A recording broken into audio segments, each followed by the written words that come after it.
Hello, everyone, and welcome to another episode of our podcast, Plants, Flowers, Oils, and Whimsy. I'm your host, Carrie Scharf, and today we have a refreshing topic lined up for you. We're diving into how you can achieve that summer glow with some fabulous DIY face masks.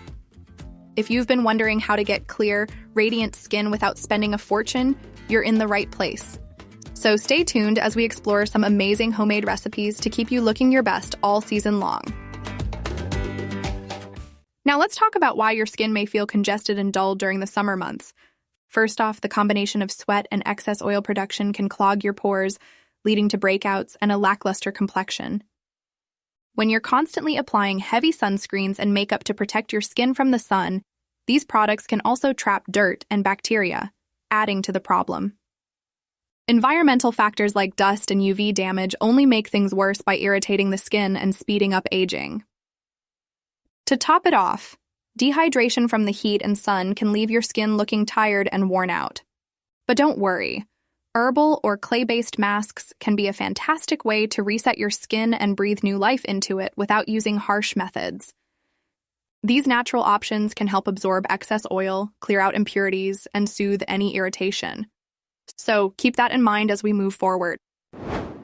Now let's get into the fun part, making your own face masks. Today, I have 3 brilliant DIY recipes that cater to different skin concerns. Let's start with the Cucumber and Aloe Soothing Mask. For this mask, you'll need half a cucumber and 2 tablespoons of aloe vera gel. Blend the cucumber into a puree and then mix it with the aloe. Apply it to your face and let it sit for about 15 minutes before rinsing off with cool water. This mask is perfect for cooling, calming, and purifying your skin, especially if it's been irritated by the sun or heat. Next up is the Honey and Chamomile Brightening Mask. For this one, you'll need 1 tablespoon of honey and some cooled chamomile tea, about 2 tablespoons. Mix the 2 ingredients until you get a smooth consistency. Apply it to your face and leave it on for 20 minutes before rinsing off with warm water. This mask is excellent for its antibacterial properties, soothing your skin, and providing a gentle exfoliation to reveal a brighter complexion. Lastly, we have the Clay and Rose Mask. You'll need 2 tablespoons of clay, like bentonite or kaolin clay, and a teaspoon of rose water. Mix them together until you have a smooth paste.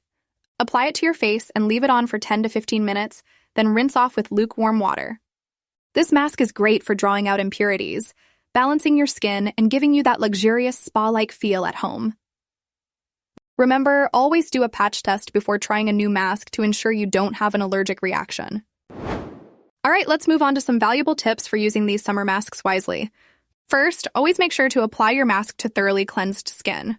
This helps to ensure that you're getting the maximum benefit from the ingredients without any dirt or oil getting in the way. Keep it simple and limit your mask use to about 1 to 2 times per week. Overdoing it can actually irritate your skin, which is the last thing you want. If you're using a clay mask, don't let it dry out completely on your face. You can lightly mist it with water to keep it from getting too harsh. After you've rinsed off your mask, it's a good idea to follow up with a facial oil or a hydrosol to lock in the moisture and keep your skin feeling soft and hydrated. Lastly, take some time to turn this into a relaxing ritual. Light a candle, play some calming music, and truly enjoy this self-care moment. Your skin and your soul will thank you. That wraps up our segment on DIY face masks for a summer glow. Remember, the most important thing is to listen to your skin's needs.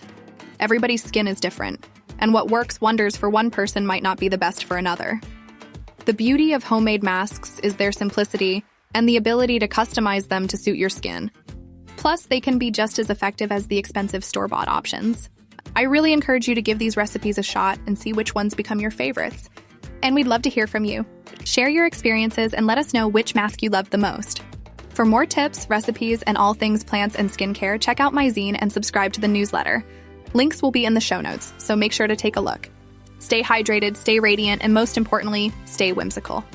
This is Carrie Scharf signing off from the Plants, Flowers, Oils, and Whimsy podcast. Until next time.